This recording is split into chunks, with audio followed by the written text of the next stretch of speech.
दोन दुचाकीची समोर धडक, एकाचा मृत्यू तर 2 जण जखमी. रिसोड लोणार मार्गावर चाकोली जवळची घटना.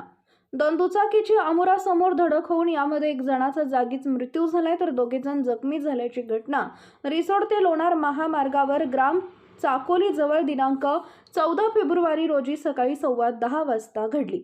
अमोल तुकाराम घोडके, वय वर्ष 32, राहणार इडोळी, तालुका जिल्हा हिंगोली असं मृतकाचं नाव असून जखमीमध्ये एक 12 वर्षीय मुलीचा समावेश आहे.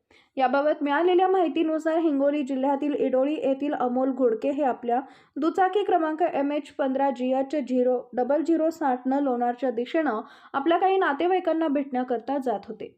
तर बुलढाणा जिल्ह्यातील लोणार येथील शेख अहमद शेख मोईन, वय वर्ष 35, हे आपली दुचाकी क्रमांक MH29BA5932 न 12 वर्षीय आलिया परवीन शेख तौफिकला घेऊन रिसोडच्या दिशेनं येत होते. ग्राम चाकोली जवळ अमोल घोडके यांची भरधाव व सुसाट वेगानं चालत असलेली दुचाकीची धडक समोरून येत असलेल्या आपल्या बाजूनं चालत असलेल्या शेख अहमद यांच्या दुचाकीस झाली. एवढी घटना भीषण होती की दोन्ही दुचाकीचा अक्षरशः चुराडा झाला. या घटनेमध्ये अमोल घोडके यांचा घटनास्थळीच मृत्यू झाला तर घटनेतील दोन्ही जखमींना प्रथम उपचारानंतर पुढील उपचाराकरता वाशिम इथं हलवण्यात आले.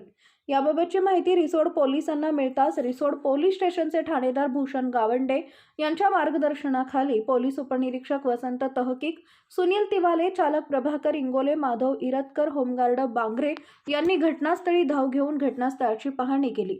मात्र तत्पूर्वी जखमींना रिसोड येथील ग्रामीण रुग्णालयात भरती करण्यात आले तर मृतकाचा मृतदेह अँब्युलन्सच्या माध्यमातून रिसोड येथील ग्रामीण रुग्णालयात दाखल करण्यात आलेला आहे. वृत्त लिहीपर्यंत या प्रकरणी पोलीस कारवाई करत होते.